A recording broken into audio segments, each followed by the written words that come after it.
नमस्कार दोस्तों, मैं उम्मीद करता हूं कि आपने इससे पहले के जो एपिसोड हैं वो देखे होंगे, पहले की जो क्लास हैं वो देखी होंगी। आज जो हमारी क्लास होने वाली है वो एनसीईआरटी जो मैथ्स 10th क्लास का चल रहा है और इसका चैप्टर जो है 12.1 के हमने कुछ सवाल आपको करवा दिए थे।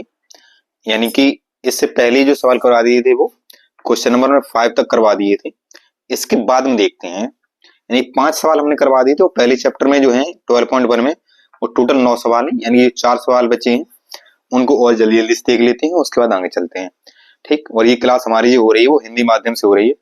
कोई यदि ऐसा बच्चा हमारे चैनल पे आके विजिट करता है जो इंग्लिश मीडियम का है, ठीक है, तो मुझे बताएं कि सर मैं इंग्लिश मीडियम से हूँ तो मैं इंग्लिश को भी पढ़ा दूंगा। और हालांकि मैथ्स में हिंदी और इंग्लिश में बहुत कुछ खास डिफरेंस होता नहीं है। तो चलिए देखते हैं सवाल आपका। तो पहला सवाल जो दिया है वो है आपका,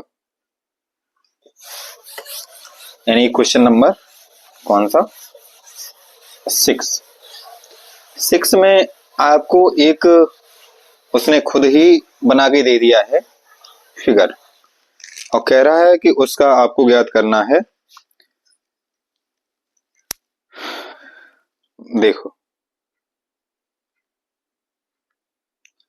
क्वेश्चन नंबर 6 में एक कैप्सूल है, कैप्सूल। तो कैप्सूल किस आकार का होता है? पहले तो ये बेलनाकार होगा, लास्ट में इधर क्या होगा? अर्धगोला होगा, ठीक है, कुछ इस टाइप से, वैसे ही कुछ इधर होगा, ठीक है, यानी ये बन गया आपका कैप्सूल।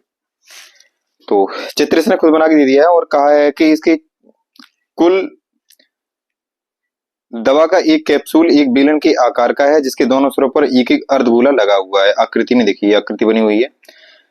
पूरे कैप्सूल की लंबाई 14 mm है, 14 mm, यहां से लेकर के यहां तक, ठीक, 14 mm दी गई है। आगे क्या कह रहा है? इसका पृष्ठीय क्षेत्रफल नहीं, एक मिनट, 14 mm है और उसका व्यास 5 mm है। देखो व्यास मतलब कि यहां से लेकर के यहां तक ये है 5 mm। ये बताओ, अगर ये 5 mm व्यास तो ये भी है, इधर भी वही होगा 5 mm। एक चीज बताओ, उसने ये कहा है कि ये कैसा है? अर्धगोला, इसके दोनों सिरों पर अध्यारोपित है। अगर ये व्यास है 5 mm यहां से लेकर के यहां तक, तो ये यहाँ पे कोई इसका केंद्र होगा, तो ये यहां से यहां तक ये क्या होगी? त्रिज्या हो गई। अगर त्रिज्या इधर ये है तो त्रिज्या इधर भी होगी, ठीक है ना? मैं क्या समझाना चाह रहा हूं आपको, यानी कि यहां पर देख लो, हम करते हैं इसको सॉल्व। व्यास d इक्वल 5 mm, व्यास d इक्वल कितना? 5। तब त्रिज्या r इक्वल क्या होगा? 5/2 mm। क्या ये समझ में आया? यानी त्रिज्या जो होगी वो यहां से लेकर के यहां तक वो कितनी हो जाएगी? 5 mm, या हम इसको 2.5 लिख सकते हैं, ठीक है, 5/2 mm यहां से लेकर के यहां। देखो त्रिज्या ये यहां से लेकर के यहां तक भी है और त्रिज्या ये यहां से लेकर के यहां तक भी है। क्या ये बात समझ में आ रही? क्योंकि गोले में इधर भी तो त्रिज्या ही होती है, ठीक है। अच्छा ये बताओ, इधर कितना? 2.5 या 5/2, और इधर भी 2.5 या 5/2 यानी 5.2, इधर भी वही और इधर भी वही, यानी ये भी त्रिज्या हो रही और ये भी त्रिज्या हो रही। ये जो है टोटल लंबाई दी गई थी किसकी? जो हमारा कैप्सूल था, कैप्सूल की टोटल लंबाई थी 14 mm। देखो 5/2 अगर इधर से कम होता है, 5/2 इधर से कम होता है, इसका मतलब ये हुआ कि ये टोटल कम कितना हो गया? 5 mm कम हो गया, ठीक है। कितना कम हो गया? 5 mm कम हो गया। किसमें से? 14 mm से। 14 mm में से कम होके हमें क्या मिल जाएगी? कैप्सूल की लंबाई मिल जाएगी, यानी बेलन की लंबाई मिल जाएगी। यहां से लिखिए बेलन की लंबाई। ठीक, तो बेलन की लंबाई हमें मिलेगी जाके, वो कितनी मिलेगी 14 माइनस दोनों साइड का 5.2 5.2 माइनस करो, यानी कि 5/2 और प्लस 5.2 दोनों साइड का हमने माइनस कर दिया इसमें। इन दोनों को जब ऐड करेंगे कितना हो जाएगा 5 5 10 और 10 से 2 कटेगा तो 5 ही बचेगा, यानी हम इसको लिख सकते हैं कितना 14 माइनस 5 इक्वल कितना 9, यानी कि हमें 9 mm क्या मिल गई जाके बेलन की लंबाई। हमारे पास में बेलन की लंबाई किसका काम करेगी एच का काम करेगी। ठीक है, हमारे पास में बेलन की लंबाई भी है, बेलन की त्रिज्या भी है 5/2 और जो त्रिज्या बेलन की वही त्रिज्या किसकी है अर्धगोले की। ठीक, पूछा क्या है इसमें क्वेश्चन में, अब देखिए क्वेश्चन बहुत ही आसान बन गया आपका। पृष्ठीय क्षेत्रफल ज्ञात करो, तो हम इसको करते हैं कैप्सूल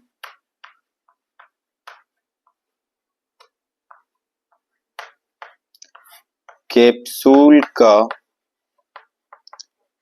पृष्ठीय क्षेत्रफल। जो कैप्सूल में पृष्ठीय क्षेत्रफल मिलेगा वो क्या मिलेगा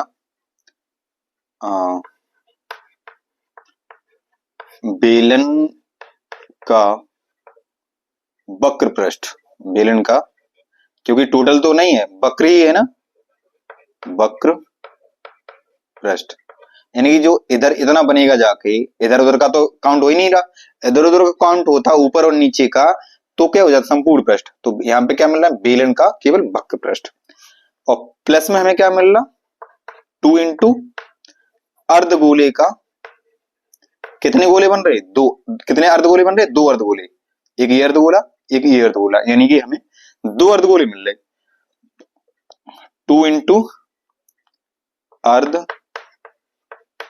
गोले का वक्र पृष्ठ। ठीक है, ये वक्र पृष्ठ नीचे लिखा हमने डैश कर दिया, समझ लिया ना इसको, इसका मतलब हुआ कि 2 इंटू अर्धगोले का वक्र पृष्ठ। अब देखते हैं जो बेलन का वक्र पृष्ठ होता है वो क्या होता है 2 पाई r और h हमारी क्या है यहाँ पे 9 mm हम लिखा चुके हैं, और प्लस इंटू में 2 इंटू अर्धगोले का क्या होता है 2 तो पहले ही से, अर्धगोला क्या होता है 2 पाई r स्क्वायर है ना, 2 पाई r स्क्वायर। अब इन दोनों में से क्या कॉमन मिल रहा है वो देख लो, हमने r और r क्यों दोनों लिए, क्योंकि दोनों की एक ही रेडियस है। ठीक है, इसलिए कंफ्यूज होने की जरूरत नहीं है कि यहाँ भी r ले लिया यहाँ भी r ले लिया, हाँ दोनों जगह r ही रहेगा क्योंकि दोनों की रेडियस सेम है। यहां से दोनों में से 2 मिला कॉमन, पाई मिला कॉमन और एक r मिला कॉमन, यहां से क्या बचा केवल एक h बचा और यहां से एक r बचा, यानी कि 2r बचा, यहां से 2 कॉमन चला गया पाई कॉमन चला गया तो एक 2 बचा और एक r बची, यानी कि 2r। वैल्यू रखो 2 पाई की वैल्यू 22/7 इंटू रेडियस जो मेरी निकल के आई वो कितनी निकल के आई 5/2, यानी कि हम लिख सकते हैं इसको 5/2 इंटू h जो मेरी निकल के आई वो कितनी थी 9 प्लस 2 इंटू और जो ये रेडियस आई वो फिर से रखो कितनी 5/2, कैलकुलेट कर लेते हैं इसको, 2 से देखो 2 कटा और अभी कुछ मत काटो 22/7 गुणित 5, इसको सॉल्व करते हैं पहले, उसके बाद काटते हैं। इस 2 से 2 ये कट गया, 9 और 5 कितना हो गया 14।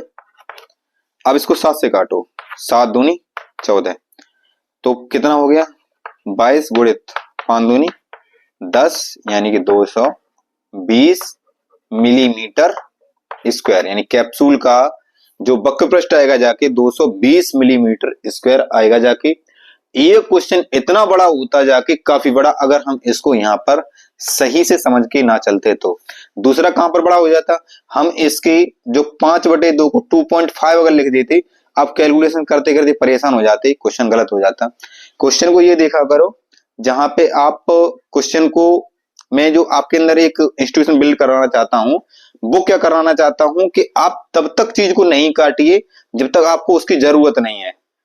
क्यों यहाँ पे फालतू में चीजों काटता है कि देखते नंबर कुछ ना कुछ जो एग्जाम ओरिएंटेड क्वेश्चन होते हैं, एग्जाम ओरिएंटेड क्वेश्चन जो होते हैं उनमें क्या होता है, कहीं ना कहीं आपको इस तरह का नंबर देता है आके, कहीं ना कहीं इस तरह का नंबर आपको देता है आके जो कटने वाले होते हैं। ठीक है, फालतू के ऐसे कोई सवाल नहीं रखता है आके। चलिए एक बार इसको स्क्रीनशॉट लीजिए, उसके बाद आगे देखते हैं। और ये क्वेश्चन आपको अगर देखने के लिए मिलेगा एग्जाम में तो कम से कम भाई 4 नंबर देखने के लिए मिलेगा, इससे कम में नहीं मिलेगा। ठीक है, तो आगे देखते हैं सवाल। चलिए देखते हैं अगला सवाल, और अगला सवाल है हमारा क्वेश्चन नंबर 7 इसी एक्सरसाइज का। देखो 6 नंबर 7वां। इसमें कह रहा है, मैं उम्मीद करता हूं कि आप लोगों के पास में एनसीईआरटी की बुक जरूर होगी। अगर नहीं है एनसीईआरटी बुक तो आप एक बार एनसीईआरटी बुक खरीद लीजिए। उसका आपको बेनिफिट ये मिलेगा जाके कि एनसीईआरटी की बुक से डायरेक्ट एग्जाम में जो क्वेश्चन पूछता जाके वो 70 से भाई 80% सीधे सीधे आपको हूबहू क्वेश्चन देखने को मिल जाएंगे मैथ जैसे पेपर में भी। ठीक है, तो एनसीईआरटी कितनी ज्यादा इंपॉर्टेंट है, इसकी इंपॉर्टेंस ही समझिए, इसकी महत्वता को समझिए। ठीक, और एनसीईआरटी की बुक अगर नहीं है तो आप बुक खरीदिए और उससे लगाना स्टार्ट करिएगा। कई टीचर्स आपको ऐसे मिल जाएंगे कि बहुत मोटी मोटी किताबें, कहीं किसी राइटर का मैं नाम नहीं लेना चाहूंगा, बस ऐसे ही आप समझिएगा कि इसकी खरीद लो, उसकी खरीद लो। खरीद लीजिए, उसकी अच्छी बात है, उससे कोई फर्क नहीं पड़ता है, लेकिन एनसीईआरटी को भी जरूर पढ़िएगा। ठीक है, एनसीईआरटी फर्स्ट प्रेफरेंस, उसके बाद में और चीजें। ठीक, हालांकि ये चीज आप कह सकते हो कि एनसीईआरटी से सब 70 से 80% मिल रहा जाके, और दूसरी कोई बुक्स हम पढ़ रहे हैं वो काफी मोटी जरूर है लेकिन उससे हमारा 100% मिल रहा जाके। ये बात सही है, उससे 100% मिल सकता है, बहुत सारी ऐसी बुक्स हैं। लेकिन इस 100% के लिए आपको 70-80% से कम तो इसमें आपको 10 गुना मेहनत ज्यादा करनी पड़ेगी। समझ गए, यहाँ पे आपको सीधे सीधे क्वेश्चन मिलेंगे देखने के, यहाँ तक कि ऐसे क्वेश्चन देखने को मिलेंगे मैथ जैसे सवाल में जैसा पहले कभी होता नहीं था। जब मैं पढ़ता था तब ऐसा नहीं होता था, लेकिन अब आप देखोगे जाके मैथ जैसे पेपर में भी आपके नंबर जो डिजिट होते हैं वो तक चेंज ना करके एनसीईआरटी से सीधे क्वेश्चन जो आपने प्रश्नावली में जैसे देखे थे, अभ्यास में जैसे देखे थे, वैसे डायरेक्ट वहां पे प्रश्न देखने को मिल जाते हैं आपको। ठीक, चलो तो ज्यादा बातें ना करते हुए देखते हैं क्वेश्चन। कोई एक तंबू एक बेलन के आकार का है। एक तंबू है जो कैसे आकार का है, बेलन के आकार का। भैया हमने बेलन बना दिया। लीजिए आगे जितना क्वेश्चन पढ़ता जाए उतना करते जाओ। आकार का है जिस पर एक शंकु अध्यारोपित है। इसी पे भैया क्या है, एक उसने शंकु रख दिया। ठीक, हो सकता है डायग्राम मतलब वैसा दिखने में सुंदर नहीं लगे लेकिन वैसा सही बनेगा। जिस पर एक शंकु अध्यारोपित है, यदि बेलन की ऊंचाई और व्यास क्रम से, बेलन की ऊंचाई और व्यास क्रम से, ऊंचाई जो है इसने कह रहा है कि 2.1 मीटर और व्यास 4 मीटर, यहां से लेके यहां तक कितना है, 4 मीटर। ठीक है, 4 मीटर तथा शंकु की तिर्यक ऊंचाई 2.8 मीटर है। शंकु की तिर्यक ऊंचाई देखो, ये इसकी हाइट हो गई, तिर्यक ऊंचाई ये कितनी 2.8 मीटर हो, तो इस तंबू को बनाने में प्रयुक्त कैनवास, जो प्रयुक्त कैनवास यानी कि जो इसको बनाने में प्रयुक्त जो कपड़ा या कैनवास या कुछ भी जो लगेगा वो कितना होगा जाके, का क्षेत्रफल ज्ञात कीजिए। साथ ही 500 रुपए प्रति मीटर स्क्वायर की दर से प्रयुक्त कैनवास में लागत ज्ञात कीजिए। ध्यान दें कि तंबू आधार को कैनवास से नहीं ढका जाता है। ठीक है, देखो आधार की हमें चिंता बिल्कुल भी नहीं है, हमें निकालना है कि जो ऊपर हमने इस तरह से जो कपड़ा लगाया है और ऊपर से तंबू इससे लगा दिया, इसको लगाने में मुझे कपड़ा कितना लगा होगा। अच्छा, कपड़ा ज्ञात करने के लिए हम क्या करेंगे, इसका वक्र पृष्ठ ज्ञात करेंगे। ठीक है, यानी कि हम देखें यहां से करते हैं इस क्वेश्चन को सॉल्व। तंबू का वक्र पृष्ठ, तंबू का वक्र पृष्ठ, तंबू का वक्र पृष्ठ होगा जाके वो क्या होगा, देखो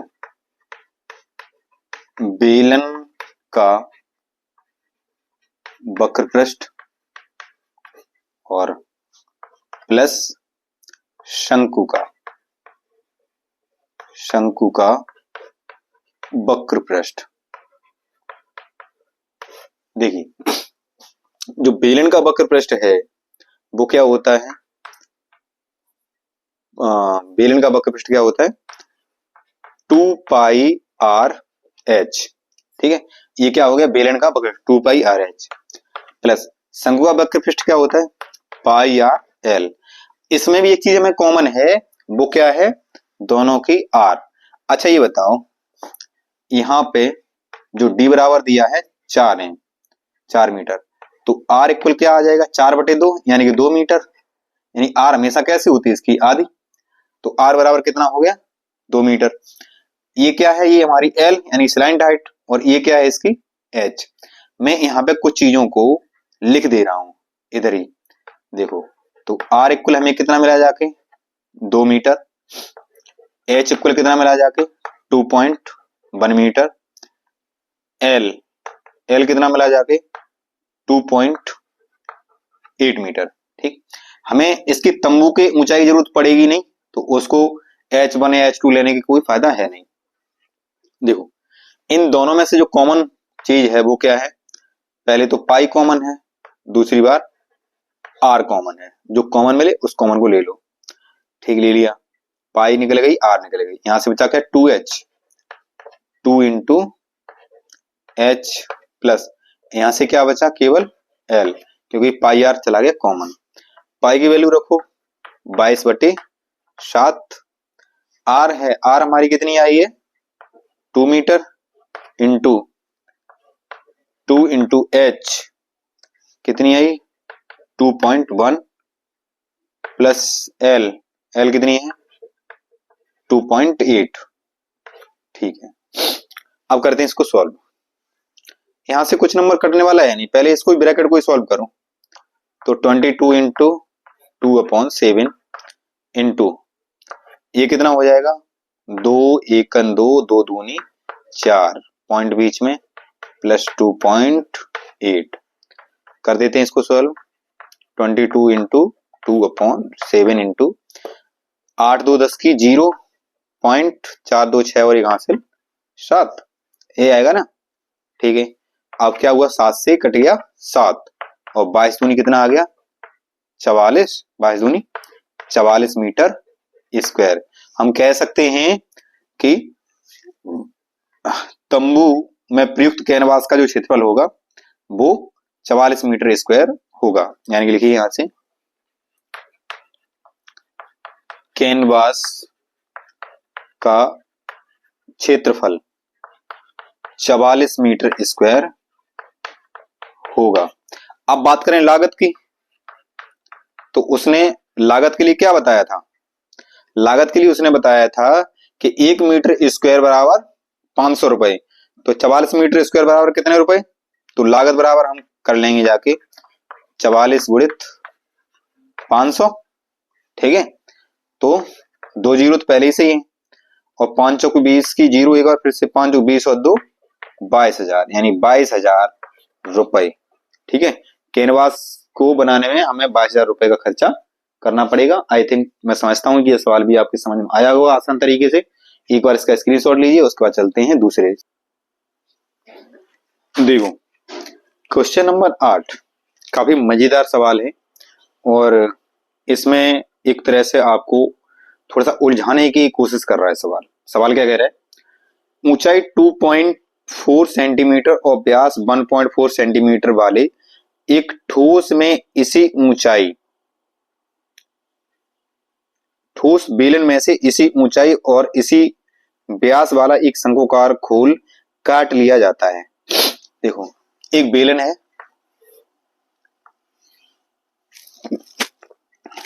जिसकी ऊंचाई 2.4 सेंटीमीटर, इसकी ऊंचाई है 2.4 सेंटीमीटर। ठीक है, यहां से लेकर यहां ये एक बेलन है, और आगे क्या कहा गया इसमें बेलन में,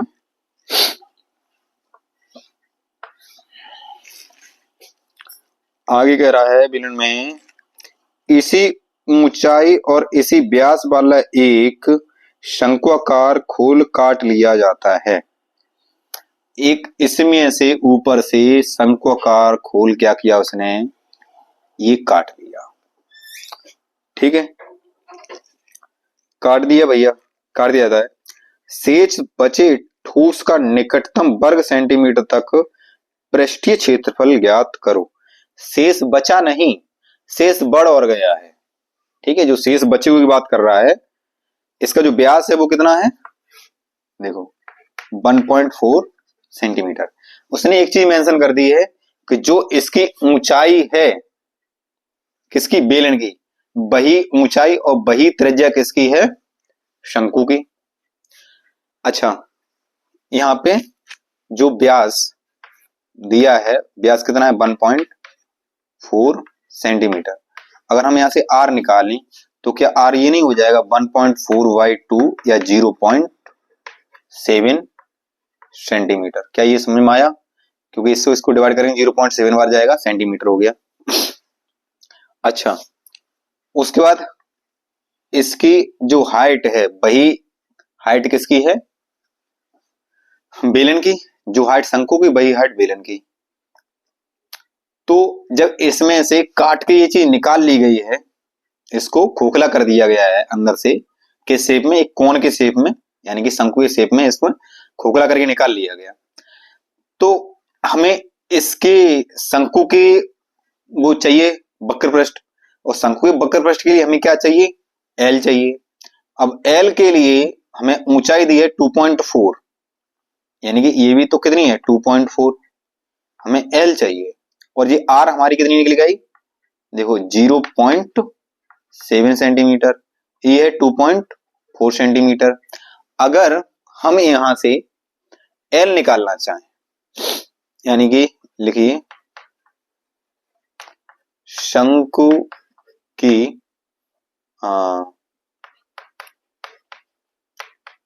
तिर्यक ऊंचाई,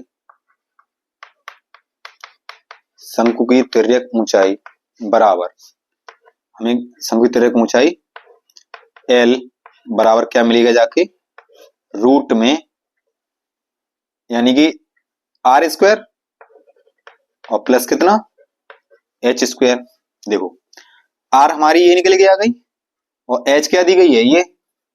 ठीक, चाहो तो यहां पे लिख दो, आर तो वहां लिखी है, एच बराबर 2.4 सेंटीमीटर।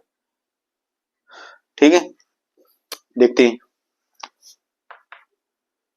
तो वैल्यू रखो रूट में, आर है हमारा 0.7 का स्क्वायर प्लस एच है हमारा 2.4 का होल ऑफ स्क्वायर। तो हमें वैल्यू क्या मिलेगी जाके, यहां से जो 7 का स्क्वायर होता है 7 7 49, यानी कि स्क्वायर पॉइंट लगेगा 2 डिजिट बाद 49 प्लस इसमें 24 का स्क्वायर होता है कितना 576, और पॉइंट कितने 2 अंक बाद, यानी कि 5.76। ठीक है ना, 2 डिजिट बाद लग गया। यानी कि आप हाई स्कूल में हो और बोर्ड एग्जाम देने जा रहे हो और इसका अगर स्क्वायर नहीं निकाल पा रहे हो तो फिर ये कहीं ना कहीं बड़ी दिक्कत की चीज है आपके साथ में। ठीक है, स्क्वायर का मतलब होता है सीधा इनका दोनों का मल्टीपल, 24 2.4 का मल्टीपल 2.4 में कर दोगे तो ये चीज मिल जाएगी।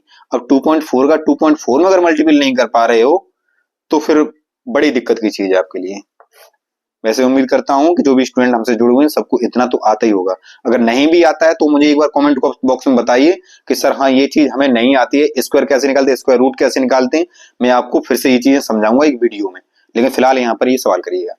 देखो इसको जोड़ेंगे तो 6 9 15 की 5 7 4 11 और एक हासिल कितना 12, 5 और एक हासिल 6, यानी कि 6.25। और 6.25 देखो किसका स्क्वायर रूट होता है, 25 का होता है ना, 25 का होता है, लेकिन 25 का होता है यहाँ पे क्या लगेगा पॉइंट 2 डिजिट बाद, और स्क्वायर रूट से बाहर निकले तो 1 डिजिट बाद हो जाएगा, यानी 2.5 सेंटीमीटर हमें क्या मिल गई, इसकी एल मिल गई। हमें जब तरह की ऊंचाई एल मिल गई, अब उसके बाद में हम क्या निकालेंगे, देखो ठोस का वक्र पृष्ठ, जो ठोस का वक्र पृष्ठ निकलेगा जाके, वो क्या निकलेगा जाके, बेलन का वक्र पृष्ठ, बेलन का वक्र पृष्ठ और प्लस शंकु का वक्र पृष्ठ, शंकु का वक्र पृष्ठ और प्लस, देखो ऊपर से शंकु तो निकाल लिया, वो निकाल लिया तो खोखला हो गया ऊपर तो बेलन, लेकिन नीचे आधार बचा हुआ है, प्लस बेलन का आधार, बेलन का आधार, एक आधार से, दोनों नहीं, बेलन का आधार। देखो बेलन का वक्र पृष्ठ क्या होता है, 2 पाई आर एच, प्लस शंकु का जो वक्र पृष्ठ होता है वो क्या होता है, पाई आर एल, और प्लस बेलन का आधार यानी नीचे क्या बन रहा है सर्किल, ये क्या होता है, पाई आर स्क्वायर, है ना। कॉमन चीज देखो तीनों में क्या है, कॉमन है हमारा पाई आर और पाई आर, ठीक है, पाई आर लिया हमने कॉमन, यहां से क्या बचा 2 और h, ठीक 2h प्लस पाई आर चला कॉमन, यहां से क्या बचा l, यहां से केवल एक r बची है। वैल्यू रखो, पाई की वैल्यू रखो 22/7, r कितनी थी 0.7 इंटू 2 इंटू h, h हमारी कितनी है 2.4 प्लस l, l है हमारा यानी जो slant height I 2.5 plus r 0.7, करते हैं सॉल्व। देखो ये इससे जाएगा कितनी बार, 0.7 है, ये इससे जाएगा 10 बार। इस चीज को समझो कि 0.5 है तो ये 10 बार कैसे चला गया, अगर यहां से हम पॉइंट हटाएंगे तो यहाँ पर एक जीरो बढ़ जाएगा और 7 से 7 कट गया तो जीरो था, वो कितने बच गए यहाँ से 10, ठीक है 22/10, इसका मल्टीपल करो, 2 चौके 8, 2 चौके 8, 2 दूनी 4 और एक हासिल, सॉरी हासिल लगी नहीं थी, 2 दूनी 4 यानी 44.8 प्लस इन दोनों को जोड़ो कितना आ रहा 7 5 12 की, तो हासिल लगी 1 2 और 1 3, ये आ गया। इसको करते हैं सॉल्व, थोड़ा सा मुझे लगता है रफ करना ही पड़ेगा। देखो 22/10 तो ये आ गया, ठीक है, और ये 8 2 10 की 0 और 4 3 7 और एक हासिल कितनी 8, और पॉइंट के बाद 0 को कोई मैथ तो है नहीं, इनको सीधा सीधा मल्टीपल कर दो तो कितना होगा 22 8 8 दूनी 22 8 166, 8 दूनी 16, 8 दूनी 16 और 1 17 176, सॉरी 176 बटे कितना 10, या हम कह सकते हैं पॉइंट कितना एक अंक बाद लगाओ तो कितना 17.6 सेंटीमीटर स्क्वायर, ठीक है। इसको थोड़ा सा यहाँ पे जो लिखा हुआ है ये आपका 22 लिखा है 22/10 और ये ब्रैकेट में 8.0, ठीक है, तो इनका मल्टीप्ल किया तो 176/10, 10 ने क्या किया एक पॉइंट यहां लगा दिया तो ये सेंटीमीटर स्क्वायर इसका क्या आ गया जाके वक्र पृष्ठ। एक बार इसका स्क्रीनशॉट लो और देखते हैं अगला सवाल। देखो क्वेश्चन नंबर 9 और इस एक्सरसाइज का ये लास्ट सवाल है।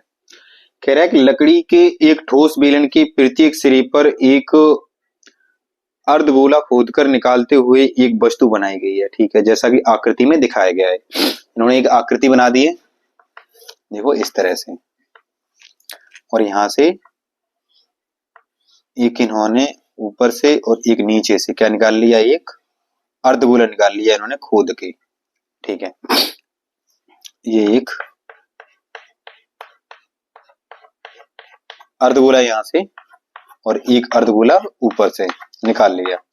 ये बताओ सोच के कि ऊपर से एक अर्धगोला निकाला, एक अर्धगोला नीचे से निकाल लिया, तो ये अर्धगोला और अर्धगोला कितने, एक पूरा गोला नहीं हो गया, ठीक है। जैसा कि आकृति में दर्शाया गया है, यदि बेलन की ऊंचाई 10 सेंटीमीटर हो, जो बेलन की जो ऊंचाई है वो 10 सेंटीमीटर है और आधार की त्रिज्या 3.5 सेंटीमीटर हो। जो त्रिज्या है आधार की यहां से लेकर के यहां कितनी है? 3.5 सेंटीमीटर। ठीक, तो वस्तु का संपूर्ण पृष्ठीय क्षेत्रफल ज्ञात कीजिए। देखो, हमें इसका संपूर्ण पृष्ठीय क्षेत्रफल ज्ञात करना है। इसका संपूर्ण पृष्ठीय क्षेत्रफल कैसे ज्ञात कर पाओगे? जब इसी में से निकाला गया है खोद के काट करके, तो जो त्रिज्या इसकी होगी बेलन की, वही त्रिज्या किसकी होगी? अर्धगोले की। ठीक है, तो हम यहां से आर इक्वल हमें मिला जाके कितना? 3.5 सेंटीमीटर और एच मिला जाके हमें 10 सेंटीमीटर। ठीक है, सॉल्व करते हैं तो निकालते हैं। ऐसे नहीं, ऐसे मजा नहीं आएगा, मजा ऐसे आएगा। इसमें ठोस में क्या कहा गया था लास्ट में?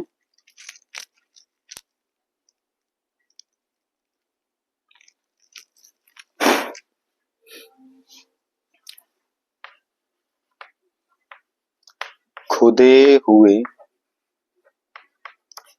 हुए बेलन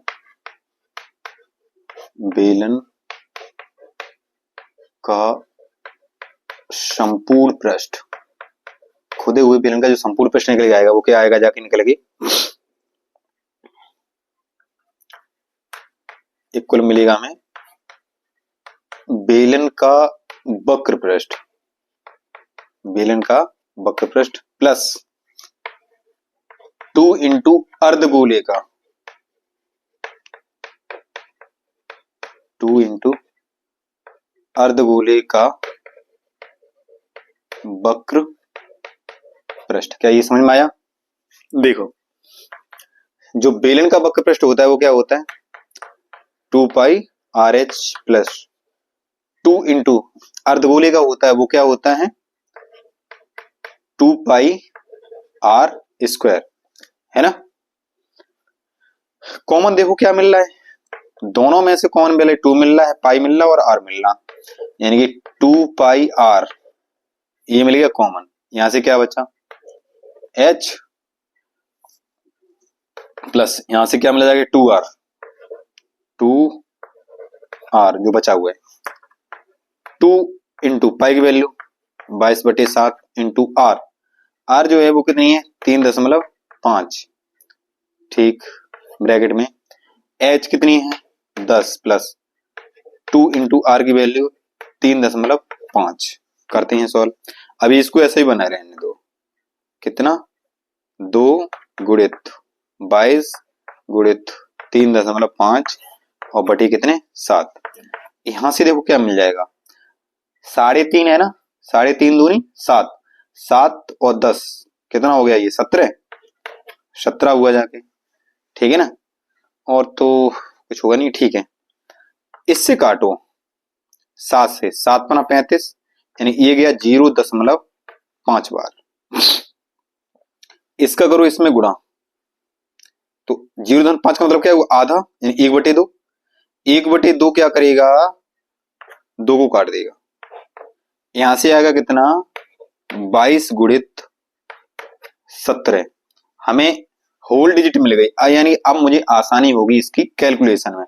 कैलकुलेशन को यहां पर समझो, यानी कि ये इससे कितनी बार गया? 0.7 बार गया। ठीक, भाग दोगे तो इतने 0.7 बार आएगा, सॉरी 0.5 बार। तो 0.5 बार, 0.5 का मतलब क्या होता है? 0.5 का मतलब क्या होता है? 1/2। जब 1/2 में 2 है तो 2 को नहीं काट देगा क्या? 1/2 यानी मल्टीप्लाइड बाई 2 है ये, तो 2 से 2 क्या हो गया? कट गया। बस ये बात यहाँ पर थी। ठीक, तो अब देखो 17 दूनी 34 की 4 और 17 दूनी 34, 34 और 3 हासिल कितना हो गया? 37, यानी कि 374 सेंटीमीटर स्क्वायर। यानी कि हमारे इस खुदे हुए बेलन का जो संपूर्ण पृष्ठ निकल के आएगा वो कितना आएगा? 374 सेंटीमीटर स्क्वायर। ठीक है, आई थिंक मैं ये आशा करता हूँ कि ये सवाल भी आपके समझ में आया होगा। इस एक्सरसाइज में काफी अच्छे सवाल थे, मजेदार सवाल थे। आपको इन सवालों को करके काफी मजा आया होगा। ठीक, ये एक्सरसाइज होती है खत्म और अगली एक्सरसाइज में मिलते हैं। मैं कोशिश करूंगा जल्दी से जल्दी आपकी सारी चीजें खत्म करवाई जाए। आज मेरी काफी तबीयत खराब थी, सही नहीं थी। बुखार, खांसी, जुकाम जितना भी होना चाहिए वो सारा सब कुछ था। बोला नहीं यार, तो उसके बाद भी मैं आप लोगों के लिए प्रस्तुत हुआ, ताकि एक रिस्पॉन्सिबिलिटी होती है वो रिस्पॉन्सिबिलिटी निभाई जाए और आपके पेपर आने वाले उससे पहले पूरा एक सिलेबस करवाया जाए। जो हमने आपसे वादा किया था कि आप हमसे लास्ट दिन तक अगर जुड़े रहे तो मैं 90+ आपका स्कोर मैथ्स जैसे सब्जेक्ट में आएगा। मैं और भी सारे सब्जेक्ट का जब पेपर आएंगे तो प्रैक्टिस करवाऊंगा, प्रैक्टिस सेट, और इसको जल्दी जल्दी खत्म करके इसकी प्रैक्टिस सेट होगी। ठीक है, तो thank you so much, bye bye.